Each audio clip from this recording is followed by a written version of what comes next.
Okay, so hello everyone. Welcome to Talk and Play number 26. I'll be your host for this edition. My name is Diogo. Unfortunately, our regular host Daniela wasn't able to attend today, but nevertheless, we have a very full and jam-packed session for you guys, which I'm sure that you will enjoy. We will start very briefly with some trailers of games that got presented at E3.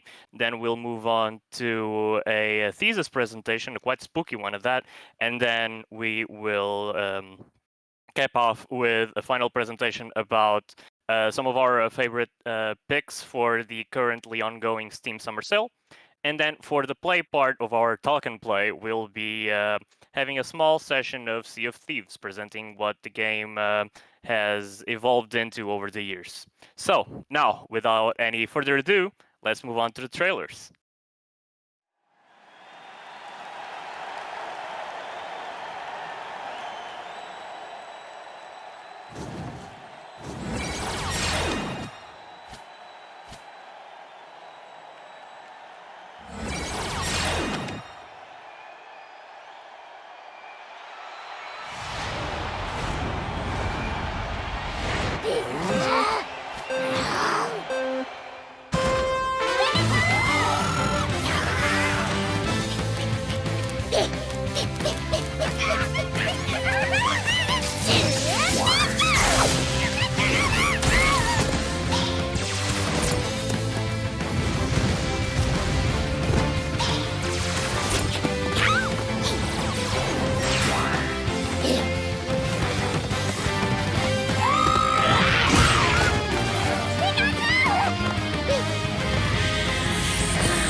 Okay, so hi everyone. I'm here to comment on Pokemon Unite. As a big fan of Pokemon myself, I have to say I'm really excited for this League of Legends version of Pokemon. I gotta say I'm really excited for playing it. I'll be sure to play it first on the Nintendo Switch, and of course later in the mobile version, so I don't have to bring my Switch around just to play it. But yeah, it's really excited to see when they first announced the game. They had like 6, 7, 8, like max 10 characters, 10 Pokemons you could play, and now you could see in the trailer that you have dozens of Pokemons with so many abilities and different attacks, and even skins. You got to see some skins for the Pokemons. So I'm really excited to see what's in this version of Pokemon Unite. So yeah, we just have to wait for this month for the game to be launched, and let's see. Now we'll go and continue with Breath of the Wild 2. So let's go.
I'm gonna be honest. This is the first time that I'm actually seeing this trailer, so I gotta ask, Mateus, what do you think of it?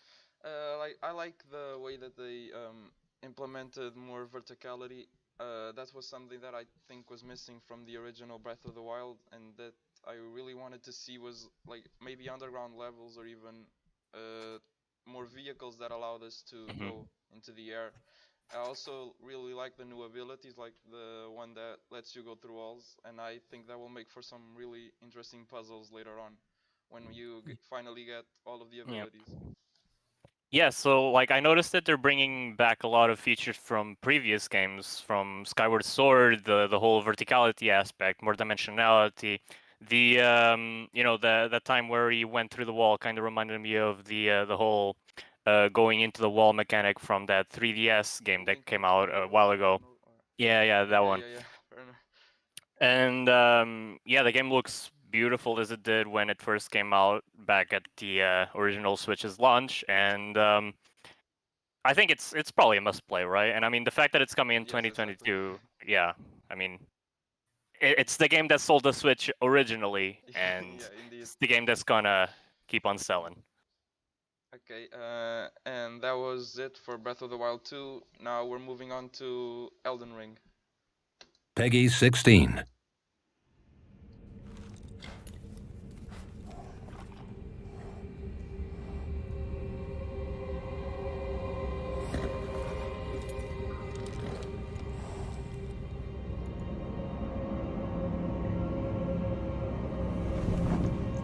The tarnished will soon return, guided by grace once lost.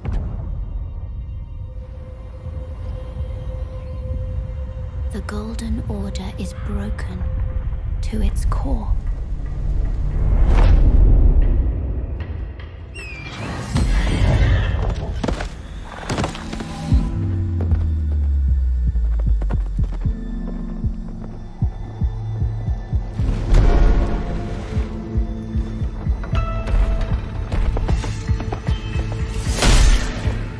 Foul tarnished.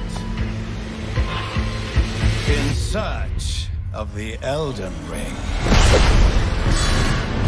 Emboldened by the flame of ambition.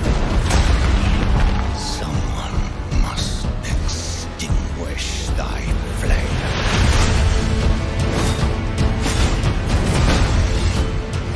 They will fight, and they will die. In an unending curse.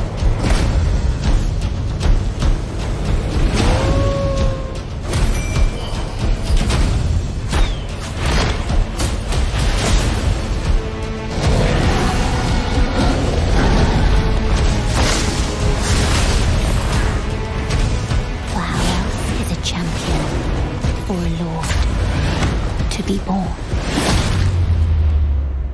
Well, a lowly tarnished, playing as a lord. I command thee now!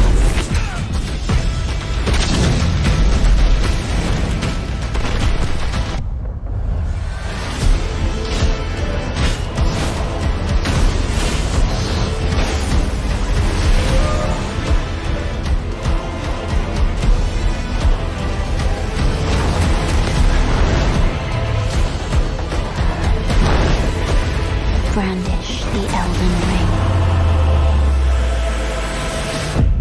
For all of us.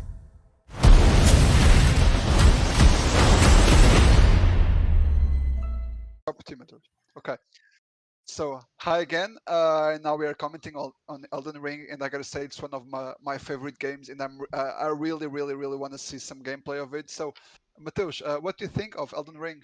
I'm really hyped because I always felt a little bit that Souls games, even though they had like great level design, I really think that with this new open world, there's going to be a lot more possibilities for different playstyles and for different builds to really shine.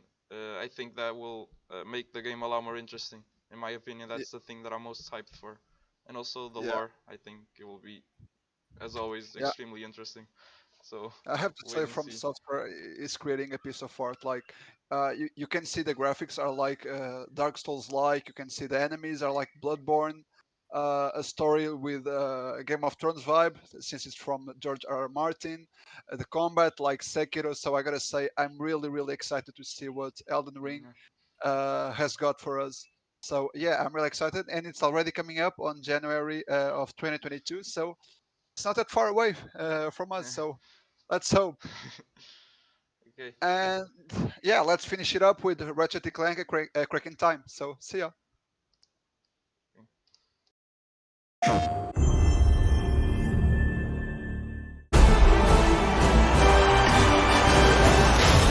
Ratchet and Clank!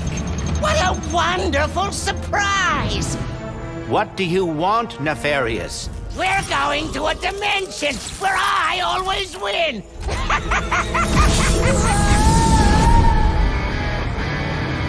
Clank? Where am I? A Wombax? Who are you? I'm Rivet. Let's go for a ride. Wait, I have to find my friend.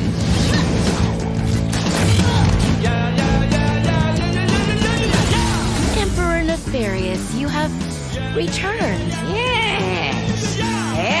Emperor! Clank, huh?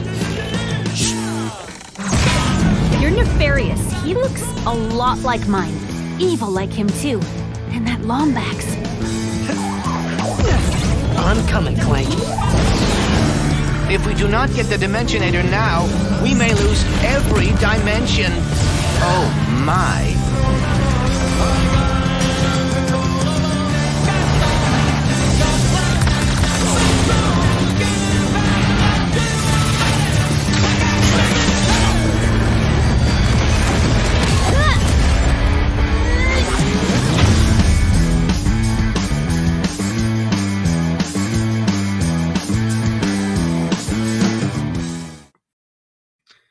What's up, everybody? I was really amazed when I saw this trailer on E3, and I was really pumped up, but skeptical a bit also because having another character that is not Ratchet and having probably another robot, I don't know how it be. But if you just watch the trailer, it's beautiful. The graphics are just beautiful. I felt like I was in a Pixar movie, and I was just watching the trailer. So I'm really excited for this, and I saw some really cool weapons, the return of some essential ones from other games. So I'm really pumped up about this one. What do you think, George? So I gotta say, I already played the game. I already got the platinum on the PS5. So yeah, I already got some hours on this game. I gotta say, I too was skeptical when I saw there was a new character. I won't say anything about not even names. I don't want to spoil anything. Um, but they bring it to the game with a really nice touch. You always play with no sense like Ratchet is not the main character or this is a new main character. Not at all. You know and you learn from every character, and you're totally right. You have new old weapons coming back. You have new and amazing new weapons, and of course the game is beautiful. And you really feel like you're watching a movie the whole time. So it was definitely a game worth playing, and yeah, I'm pretty sure I'm gonna play it again. So an amazing game to play for sure. Okay. And I think this is it for the game introductions, and we are now moving on from with the thesis from Pedro Soares after a short break. So see you guys in a minute.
Okay, so welcome back, everyone.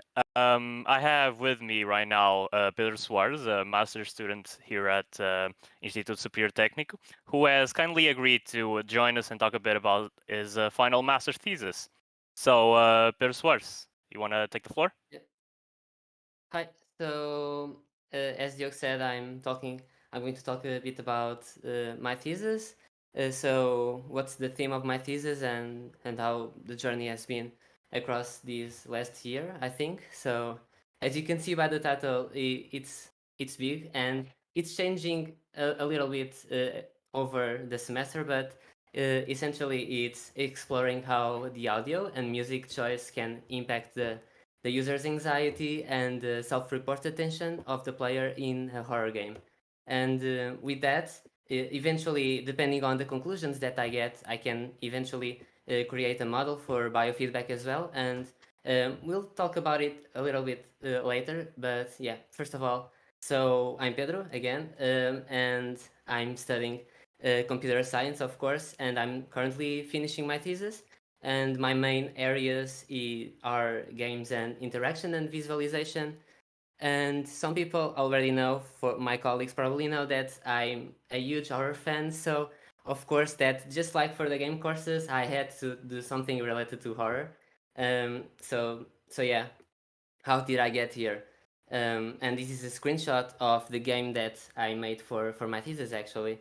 And I'm just going to talk briefly about how I got to make this game and choose the theme actually.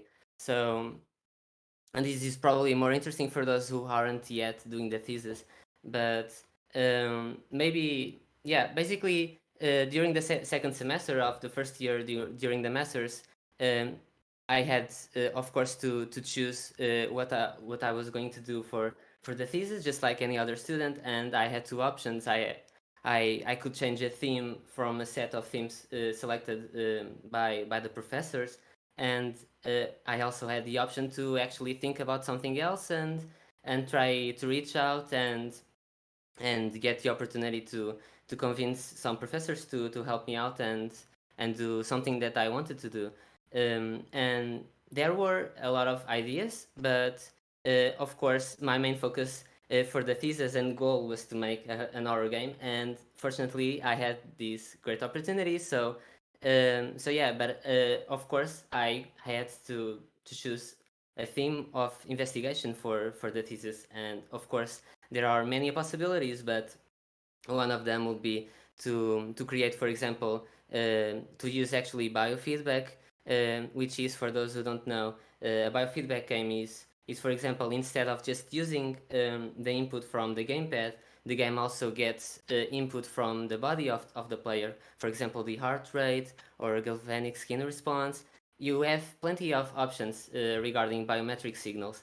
And with those signals, the idea is that the game changes the behavior, changes, for example, how many enemies can appear, or the visuals or the sounds. So I was very interested in that part, and of course I also wanted to do VR as well. So I wanted to do a lot of stuff. I was overly ambitious, and of course I had to focus. And right now it's a little bit different, as you saw from the title of my presentation.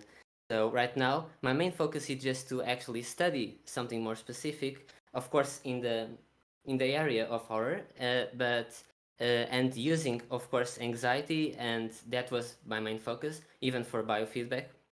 And for that, what I'm using is the heart rate of the player, and I'm also using questionnaires to actually understand objectively and subjectively the impact that the game has in the player. And of course, I also had the opportunity to bring and focus on audio and music, which is something that I love as well. So I got extremely lucky actually. And yeah, right now what I'm studying is just how can we actually see some impact in terms of the audio just in the game. So for example, if you have two scenarios, like a basic version where you have music that changes across different sections, for example, a part with no music and then a part with a lot of music with strings and bass, how much impact can we actually see in the heart rate and in the tension reported from the players? And then we would have, for example, another scenario where the game doesn't change the music at all and the sound effects are always the same essentially. And let's compare both, for example, and see what results can we get. And that's what I'm studying right now. And I'm very curious to see the results, and hopefully in the next months I'm going to get some conclusions regarding that. But yeah, this is just some screenshots of the game. Unfortunately, I can't share with you the game itself because I don't want to spoil for any potential interested people to actually test the game. But yeah, essentially you play this first-person horror game. It is just like 15 minutes in average of duration, and yeah, you just try to escape a cave. You have a tracker to detect items and enemies, and yeah, good luck with that, and good luck with not getting scared. It depends really on the personality of the player, but yeah, this is just a sneak peek of the game. I hope you are excited, more than me probably. But yeah, and what can we actually analyze with this? As I said before, this is just a repetition essentially, but I'm trying to understand what sort of impact can we have by just changing the audio. So even in different scenarios that I'm going to present to different players, all of them are going to play the same game. The game rules are the same, the difficulty is the same, but the audio and the music, the way they change, is going to be different. And I'm going to compare it and see if actually do we have actually a relation and difference between both versions. And of course, I'm going to also confirm if the heart rate actually can be a good factor to actually understand if the reported tension by the player is actually the same as the heart rate. But yeah, we are going to see that. I'm very excited about that. And yeah, and in key moments of our experience, I've said it already, but regarding foreshadowing and contrasting music segments, does that actually have impact in the experience? So yeah, and in the long term, as I said before, and this was the original goal actually, is to actually study with biofeedback as well. It will be another scenario where the game also changes just the music actually. So this is actually the main difference that I have comparing to other studies regarding biofeedback for horror games. Because all of them usually change too many variables. They change the visuals, they change the audio, the level design, the gameplay, the difficulty as well. But I just want to change the music and the sounds that appear in the game. And yeah, I think it's going to be very interesting to see if actually if we could improve the experience or not for different players, because some players get way too anxious and some don't get nervous at all. And just to explain very briefly in terms of architecture, because some people might be interested, if we have a biofeedback actually, the idea is that of course we have the game and we have the bioframework, we can call that, but it's actually pretty simple. You just use a Betalin, which is a board that reads biometric signals. We have a pulse sensor that we connect to a finger, and with that we can calculate the blood volume pulse, which leads to the heart rate, which is calculated by some toolkits. And yeah, with that we can try to classify the state of the player. For example, if the heart rate is way too high compared to the baseline, maybe he's anxious. Yeah. And then the game receives that state and tries to see at which part of the game the player is right now, and for example, if it is a good time or not to trigger some high anxiety inducing music or just some relaxing music. And yeah, and they both would communicate with each other by using sockets, for example. So yeah, this is actually a result from a tester. I think it was the last tester that I had for the pilot tests.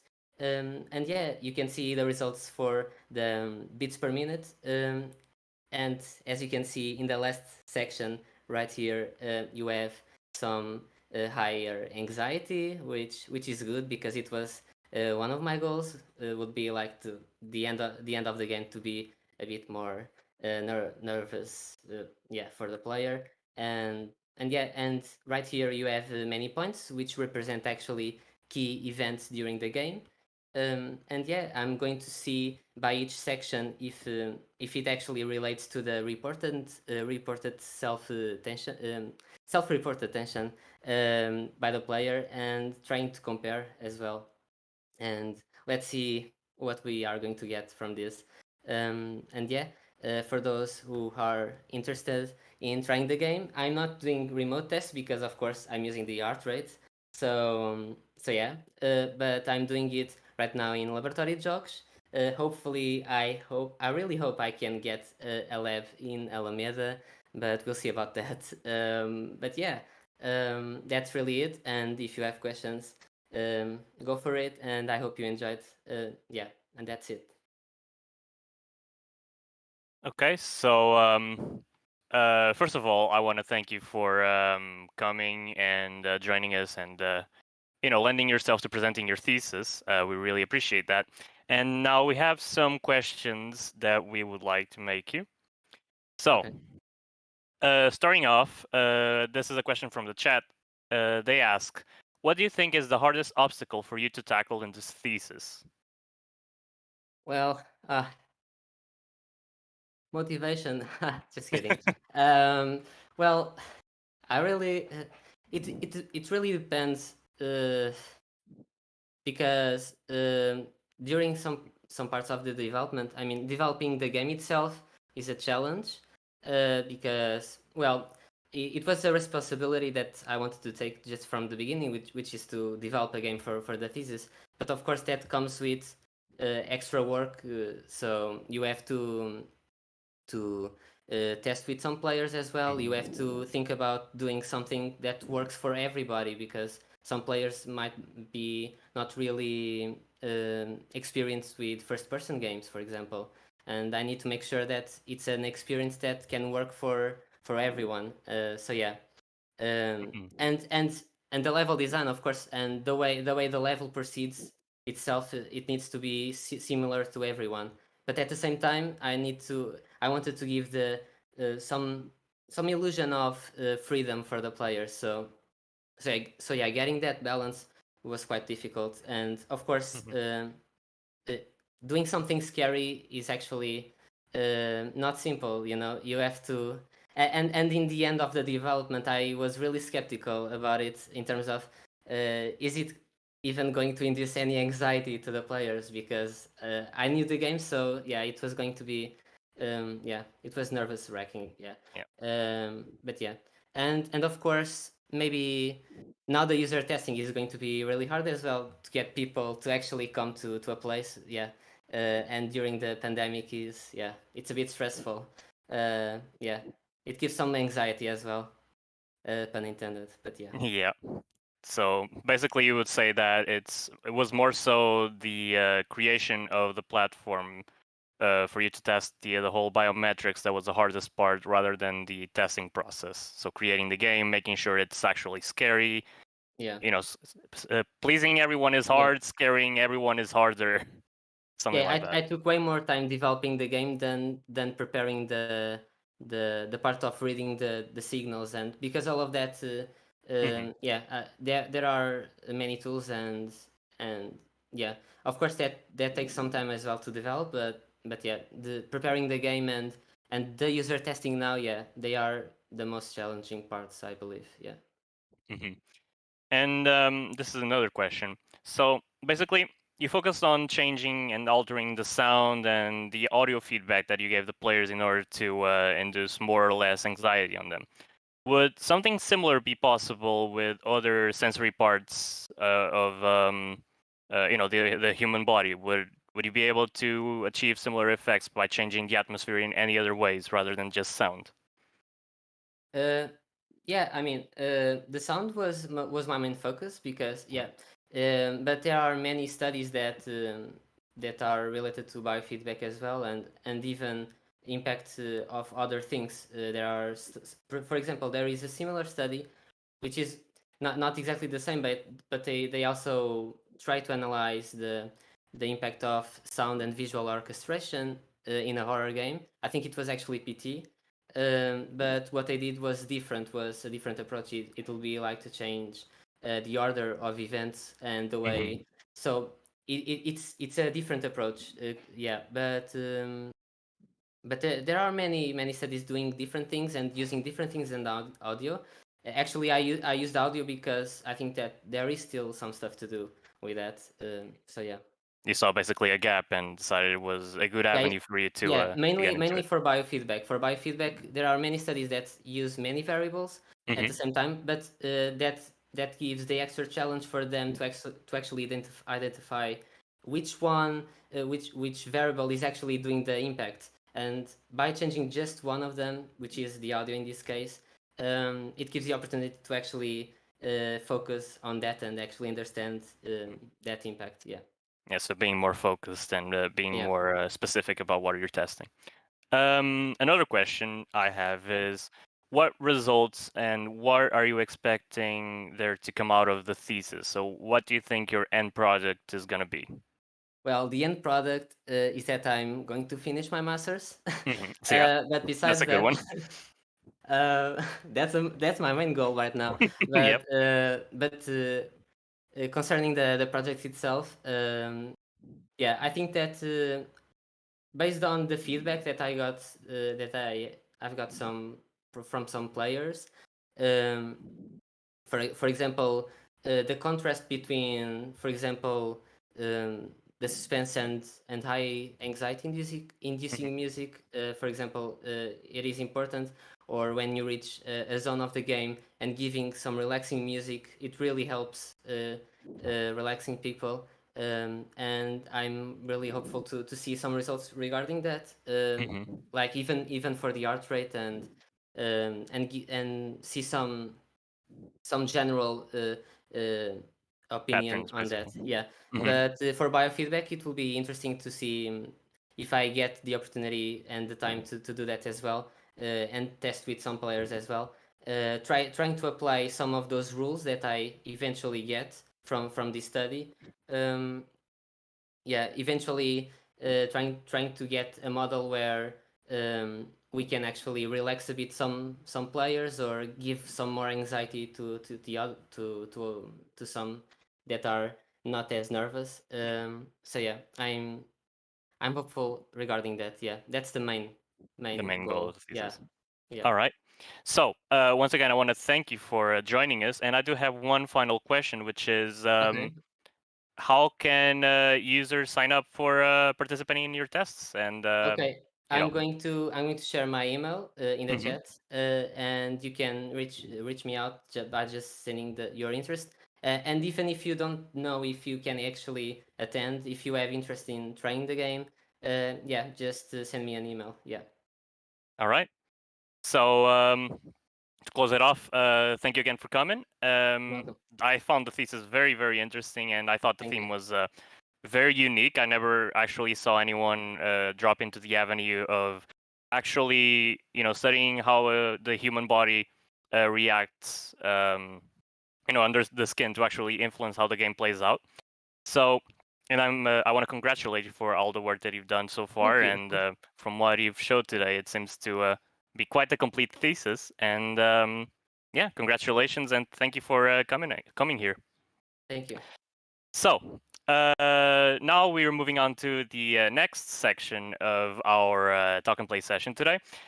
We're gonna be having a little short break, and then coming together. All of the members of the talk and play team are gonna come together and talk about their picks for the top games that they recommend off of the Steam Summer Sale. So see you in a bit.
Okay, welcome back, everyone. And for our final talk segment of today's Talk and Play, we're gonna, as I've said, talk about our top picks for the Steam Summer Sale that's currently going on.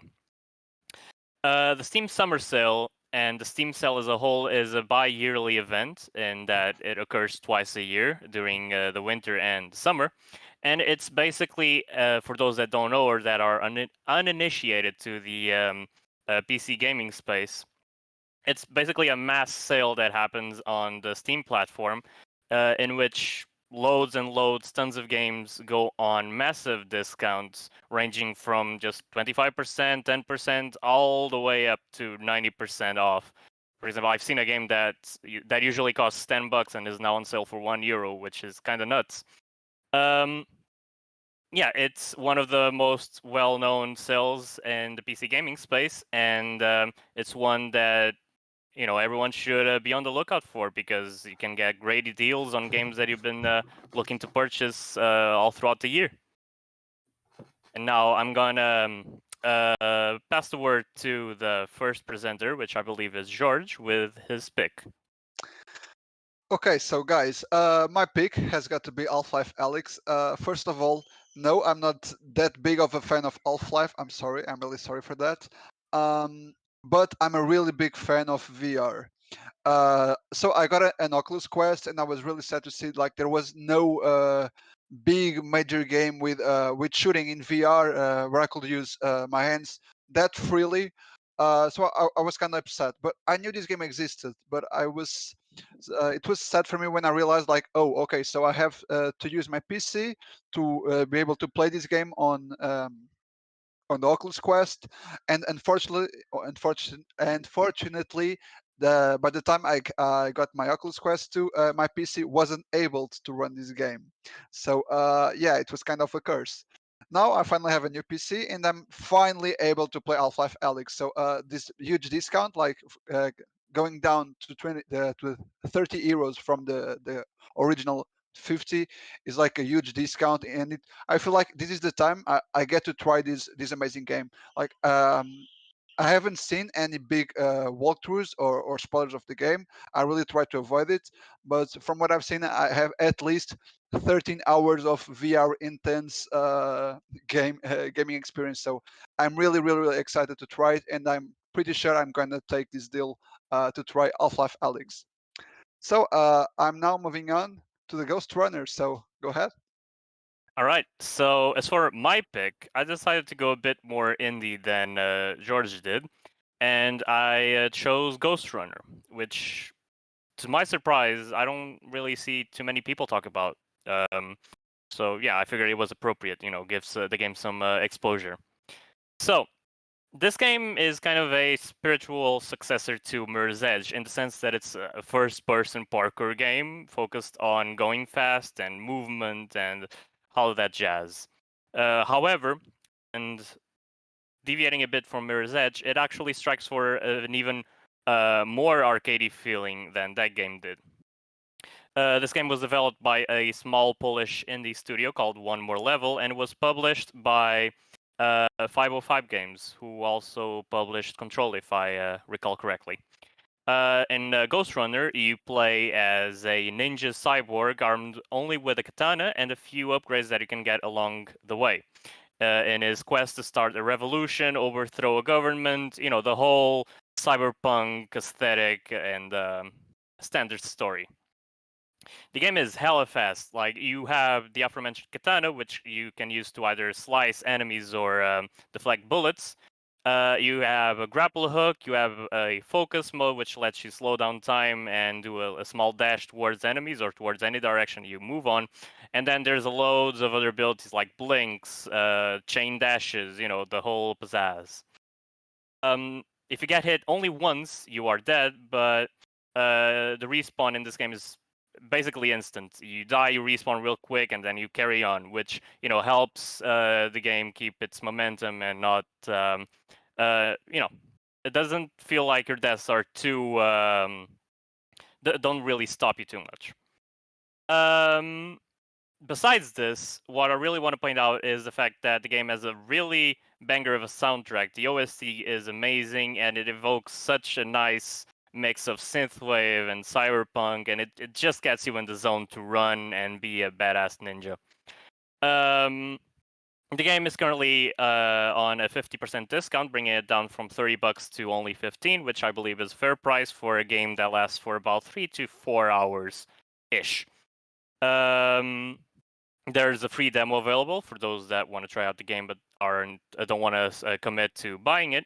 And I will leave you here with a 1-minute gameplay video that was published by IGN during the Summer Game Fest that Steam held a few weeks ago. To be able to do that, you'll have to relearn a few things and tweak your performance. But first, jump. We need to get back, and it's much quicker this way.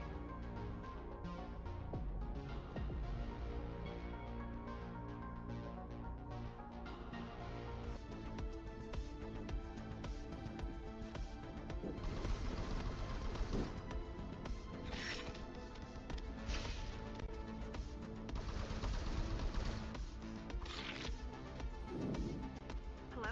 Jack, can you hear me? Why, Jack? Right. You wouldn't know. It's a code name we used for you during the repair.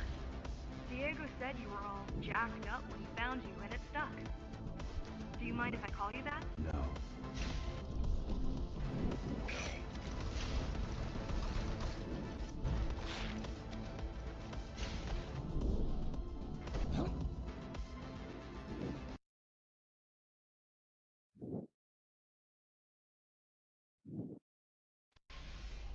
Welcome to Cybervoid.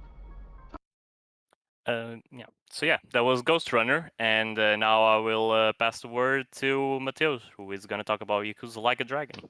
Hi everybody. First of all, I'd like to apologize for not having a camera. I had some technical issues. But anyways, moving on. For those who don't know, Yakuza is usually it's a brawler, an action RPG, sort of like Streets of Rage. But for this year's Yakuza, sort of, the team decided to take a different path, and this game is a JRPG, a full-blown turn-based JRPG. And when that was announced, I think that everybody and all Yakuza fans were a little bit worried that the execution wouldn't be as good, that they were doing it just to appease to a certain crowd that like JRPGs, or that they were trying to turn the series into Persona or something. But despite not having played the game yet, I can still see that the game is still a Yakuza game, and the combat is great, from what I've heard, and it keeps the main thing of a Yakuza game, at least for me, which personally wasn't really the combat, but sort of the mini games and all the experience around that, and it still makes you feel like a virtual tourist, sort of, in Japan. And the real draw for me of Yakuza games is to be able to sort of experience Japanese culture. At least that's one big draw. I also like how the game series can be at times genuinely funny and genuinely sad. Like in short bursts of time, you can be hit with both sadness and laughs, and I think that's something that's really interesting. Also, the game, this one, also provides a great amount of content. I have on screen a little go-kart game, and I tried to understand what the second mini game was. I just think it's making sure that people don't bother you at a movie theater, which is interesting. And also the game is, as you can see, 35% discount, and it's also available on Game Pass. So if you can get Game Pass Ultimate for $1 or €1, you can play all Yakuza games. So I think that's really worth it. And yeah, that's it. And I would just like to leave you all with a 1-minute video of Yakuza Bread. お前のケーキが伸びたことだ。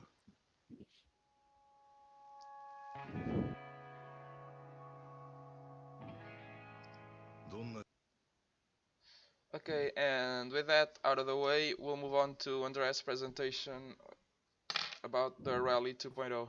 You go. Hello everyone, thanks Mateus.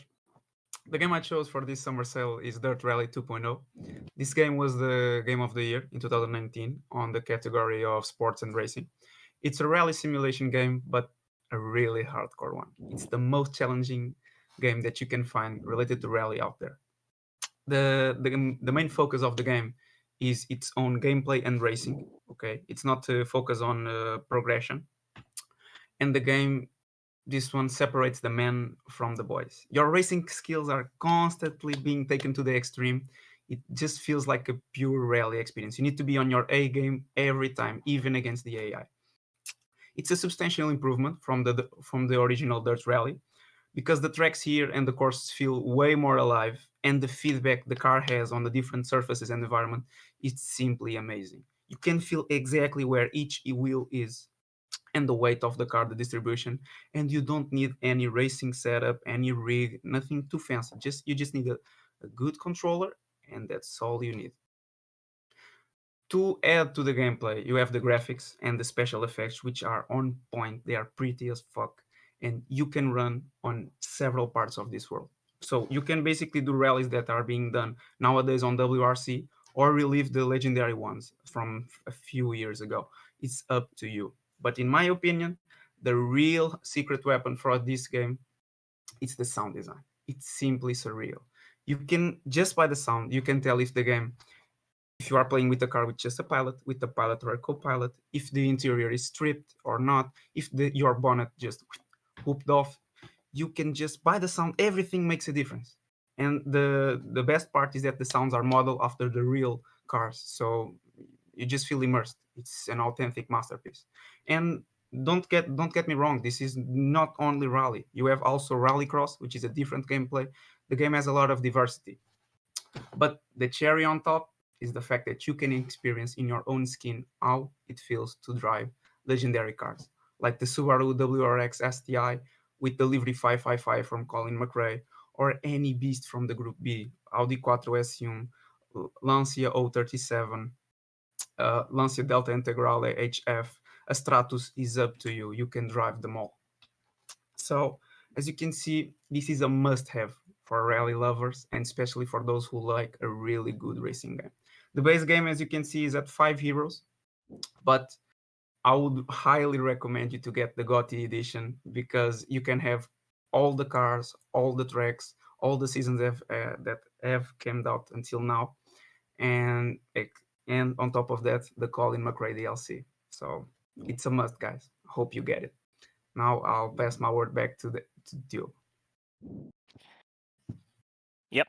So, those were the talk and play recommendations that we had for us, that we had for you, and that concludes the talk part of our talk and play session. Now we will be moving on to a little play session of Sea of Thieves. We're gonna take some time to boot up the game and set up the server and all of that, but we'll be back with you shortly, so stick around.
Okay, so thank you all for waiting, and welcome back to our final segment of today about Sea of Thieves, a game that many of you have probably heard of, but you know, the game came out in 2018, and then it didn't really come out to critical acclaim, but surprisingly, it still managed to stay relevant.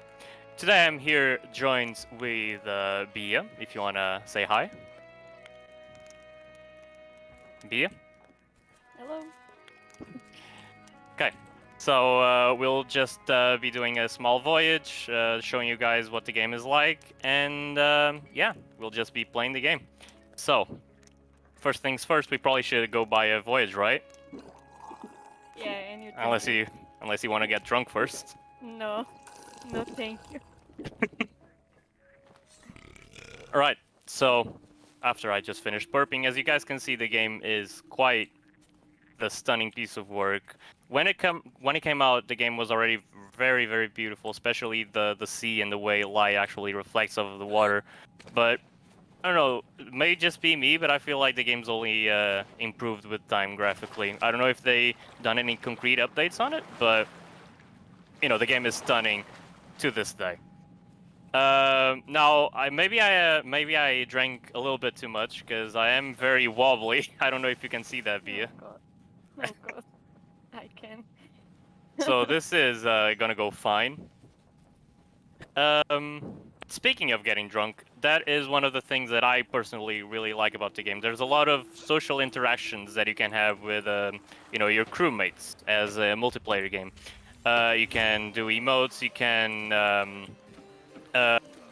you know, sing songs. You can play songs with several instruments. But yeah, we'll show that along the way. So I think if I come to this guy and Yeah, can wait. maybe not here. There is some place. Is it here? How nice to see Let's see. Browse offers. Oh yeah, it is. So we have a polite contract from the pitiful Mrs. Tarrant, which has us deliver a shipment for a pitiful customer on this initiation voyage. So I'm just gonna purchase the voyage, and you get coins as you complete these voyages. They're basically quests that you can get throughout the game. And then if we come over to our mighty fine ship, whose name I immediately forgot after I selected it in the main menu, we can go over to the captain's table downstairs, up at the hall, and I can propose this voyage for us to, you know, to do. There are several types of voyages. They range in length and difficulty, and also recommended crew size. But yeah, I just picked an initiation one since it's just two of us, and I'm pretty new to the game. Bia does have some more experience than I do, though. So I do hope that she will be able to guide me throughout this trip. You are forgetting something, though. Are we? Yes, we need to put the materials on the ship. True, true.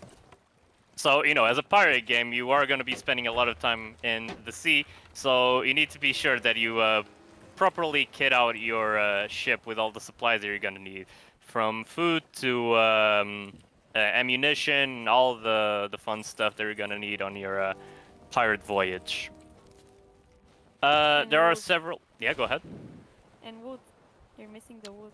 Oh yeah, there is a high need for wood, since if the boat gets damaged, it actually starts sinking slowly, and we need to make repairs on you know, on the go to make sure that we stay afloat. Now, do you know where we can get these supplies? You need to search in barrels.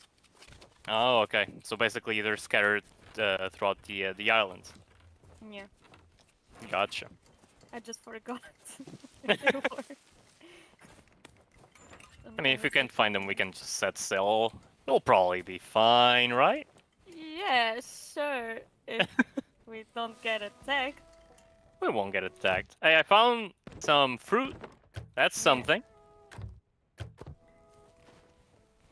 Okay, I found something. Nice, nice.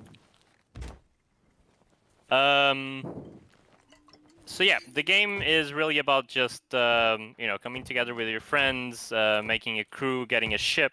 There are several types of ships depending on crew size. Currently, we're using just a smaller one since it's just 2 of us. The game has ships for upwards of 4 players, and I think that is the maximum amount of players that you can have on your crew. But other people can just join in and either ruin your fun or be part of it. And one of the things that I noticed for the first time that I played this game, besides the beautiful graphics, is how in depth and how fun sailing the ship is.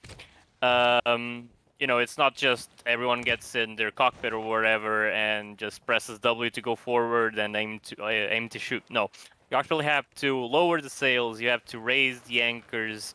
You have to plot and chart out your entire voyage, and actually use a compass to navigate. It really adds to the immersion, which I think is one of the strong suits of this game. And personally, I just think it makes it more fun. So. Okay, I found some ammo, so I think we're good to go. Nice, nice.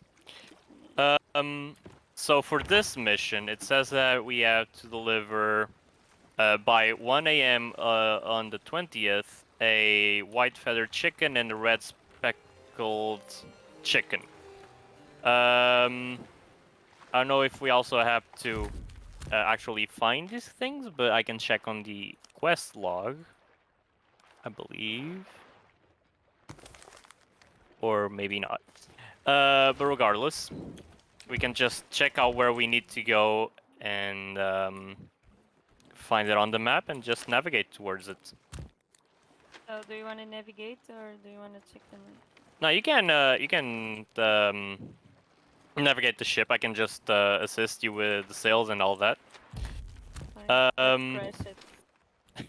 Okay, so I mean, if it crashes, it crashes. That's life. I think we need to go over to this island, Plunderer's Outpost, which is basically directly west from us. So we should be good to go. Okay. Let's lift the anchor, I guess. Yeah, let's go for it. Whoops, I got in the cannon. Oh no. It's all good, everything's under control. What a lovely morning, isn't it? Just beginning to be daybreak. Yeah, I like sailing by morning. It is one of the prettiest times, but honestly, this game just looks stunning as a whole. Alright, so, in the ship, everyone has a function. Not really a role, because they're kind of fluid. I can just ask Pia to get out of the helm if she would, and then I could take over. But, everyone needs to pay attention to things that they're doing.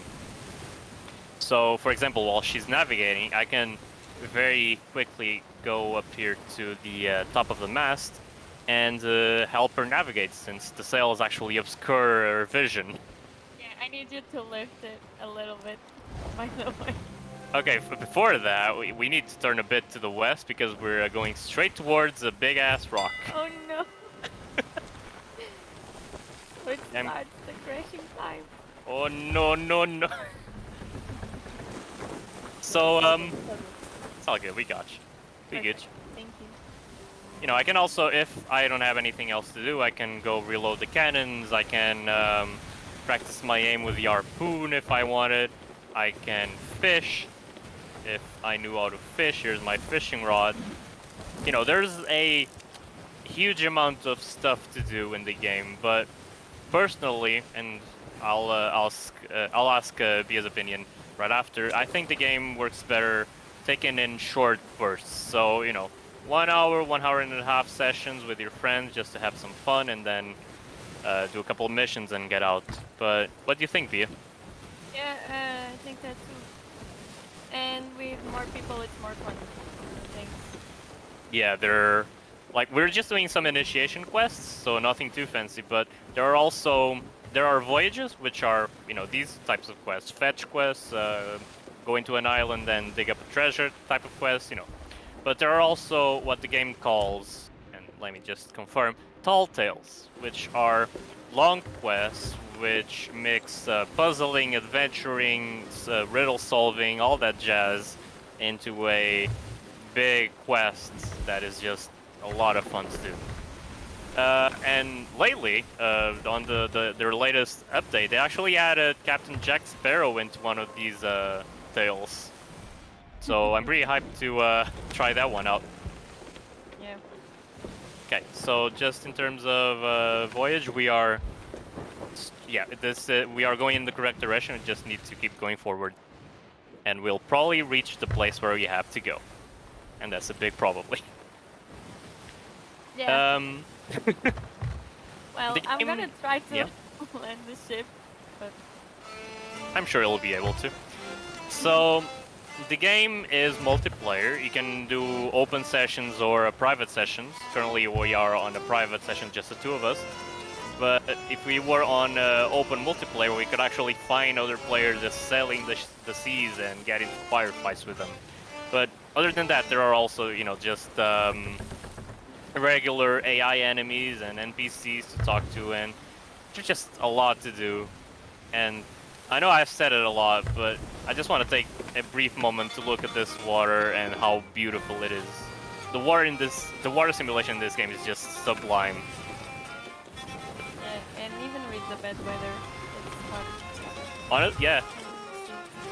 I also like that, like, during storms, the boat actually starts filling with water, so even if you're not sinking or if you haven't taken damage, you still need to go and treat the ship as if you were in an actual storm. The game is very immersive. Yeah. And there are, like, mythical creatures like the Kraken and the Megalodon and... Skeletons. And skeletons, yeah, the most fearsome of foes. Yeah, they really had a annoying. ghost, didn't they? They're so annoying. And on that topic, the game, when it came out, a lot of people said it was very hollow, that it lacked a lot of content, and they were 100% right. The game should have had a lot of stuff from the get-go that it didn't. Also, we're going straight for an island, but this is not yet the one that we need to visit. It's the one. I was gonna ask you. Yeah, it's not this one. It's the one after, I believe. But surprisingly, Microsoft actually didn't bail on this game. They kept on updating it with for their player base, and I think the game has grown out to be, quite a fun experience. And there is Captain Watch Your Backson right there. Interesting. There are several types of weapons that you can choose from, and they're all available right from the start. There's not much in terms of ship or character progression, but you do get the ability to purchase new cosmetic items to adorn yourself, which, is fun, and it does, yeah, like you. I do like your tattoos, by the way. Thank you. And you can customize this ship, if I'm not mistaken. Oh, then, my bad. I actually did not know about that. You can customize this ship, yeah. That's pretty cool. I can show you later. Nice, nice. So yeah, right now we're just doing a small fetch quest, just to show you the basic gameplay of sailing and the meat of the game. The game world is pretty huge. It's mostly sea, but there are some land masses and some dungeon type structures for you to traverse, mostly in the long voyages, tall tales. Now let me just go check the map and see. Okay, it should be the island directly to our south. So, is there anything over there? Yeah, there is, right there. So we'll just stop the boat and see where we can go from there. Also, they added pets, didn't they? It's that giant thing with the rocks. Yeah, it's that big structure over there. Okay, I think you should lift. Lift the sails? Yeah. On it. You want me to leave the one in front so you still have some mobility? Yeah. Alright, just tell me when to drop the anchor, Captain. Too soon yet.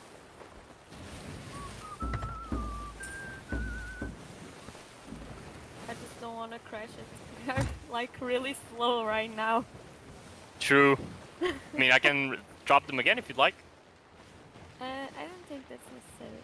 All right. Let me see.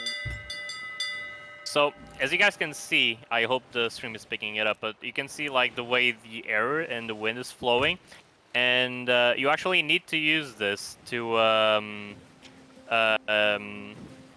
you know, get more speed with your sails. You can actually aim them so that you're going with the wind rather than against. Also, it's not this structure over here, it's the one back there.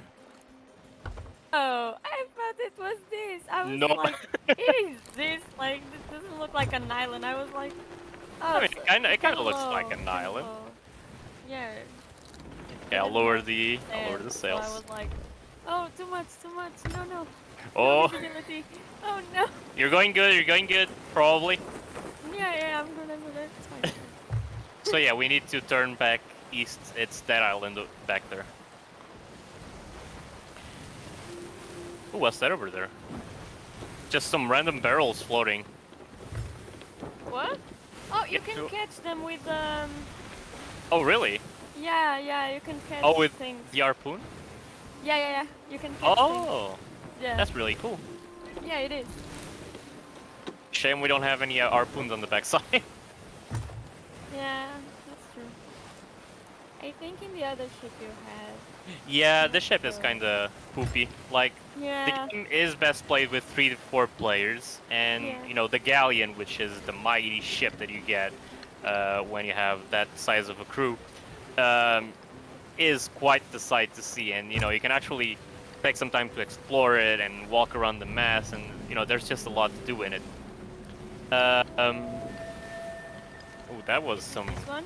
No, the one we passed it. It's back there. We gotta go east. I thought it was this one. No. Oh Lord. We are Terrible, very well terrible coordinated. Terrible driver. Yo, this island kind of looks pretty dope though. Do you want to stop here for a bit? Okay, but you need to. Lower the anchor. I should have lowered the sails first. Yeah. Oh no. Oh. Fine, we should be fine. We are still moving. Oh God, let me just. So anyways, you can get out at any point in time of your ship, and you know, a fun thing that you can do is climb into the cannon and shoot yourself out of it, and hopefully not die. Like that. I'm good. Easy. I'm sorry for I'm sorry for this animal cruelty, but I kind of wanted to showcase that you can actually find stuff and pick them up and carry it in your inventory to then sell or either cook. There is a cooking kind of minigame in this game, which is fun. So yeah. Oh, there's actually, I think this is one of the chickens that we need to deliver, or maybe not. I don't know. I think there's sharks in here because there's a picture on this rock. Really? Yeah. Wait, there's a picture on it. A picture, no, a drawing. Sorry. Oh, that's actually pretty cool. I do love when they add some atmospheric storytelling. I should state that this game was made by Rare, which some of you may know from their early 2000s fame. You know, Donkey Kong Island, I believe Super Mario 64, Conker's Bad Fur Day, you know, all of those games and all of those classics. And then they were acquired by Microsoft and kind of fell out of it a bit, but, you know, I think that they're starting to get back in form. I found TNT. Oh my god! So we need to be like really careful with this. Like. Oh god, there's a spirit. What? There's a ghost, and I don't have any ammo. Kill him with a sword. Where are you? I can't, I'm in the water. He's shooting you. I'm watching. You probably should he be carrying a barrel of TNT? That seems kind of dangerous. Wait, I'm gonna kill him. I'm killing him. Yay, we did it. Done. I helped. Oh no! No! Okay, done. So let's get out of here. Yeah, we probably should. Yeah, time's done in here. Like, there's nothing to do here, right? I mean, there's probably stuff. I think they added a lot of stuff to just, you know, explore and be immersed. No, the quest. Oh, no, not for the quest, no. Okay. Like sometimes you can find on these islands like a mini boat, and Oh, you can put your stuff there and Oh, attach the mini there boat to your boat. yeah, there was one. Oh, Also, I found this an ornate whatever. it's ours now. Let's go. Yeah. You know, this is what I call success. Yes. So let's put the TNT up high. So And totally not blow it up by accident. yeah. It'll go well. But yeah, so this is basically it for the game. You go around, you do quests, you get treasure, you collect your bounties, and keep on going along that game loop. And I think we should leave it at here for this play session. We've showcased the basic premise of the game, and for those interested, the game is on sale on the Steam Summer Sale for 50% off, I believe, bringing it down to 26 euros or something. But you can also get it on the Xbox Game Pass for what, like €1? Yeah. For 3 months, I think. Yeah, so there is also that. If you need a summary game to play with your friends for this summer break, I would heavily recommend you checking out Sea of Thieves, while I let Bia do all of the chores of the ship. So, yeah, I think we'll end it here. I want to thank you, Via, for joining us and agreeing to showcase the game with me. It was way more fun than if I just played it by myself or if I did the tutorial, which was what I was gonna do in case no one showed up. So yeah, thank you for coming, and we're very glad to have you. And with this being said, I think we're ready to end our talk and play. If I just stop sharing my screen. Okay. So, is everyone here? Yeah. Yep. Okay. This has been Talk and Play number 26, the final Talk and Play for this school year. We were very glad to have had you join us for our monthly sessions that started back in December. And I think I speak for the entirety of the Talk and Play team when I say thank you for joining us. Thank you for watching our sessions. And we cannot wait to see you on the next one and on the next year. Yep, for sure. It's exactly like Jog said. It was an amazing year, a new year, and a complicated one due to COVID-19. But I'm pretty sure we definitely exceeded our expectations. So I have to congratulate the whole Talk and Play team. It was really nice to meet you all and to work with you guys. So I have to say I'm really glad for everything you did. So once again, congratulations to the whole team. It was an amazing year, and I really expect for the next one to be as good as this one. So once again, congratulations, guys. All right. And with that, we are done. Thank you guys for joining us, and see you next time. See you guys. See you next week. Next year. Oh my god. Yeah.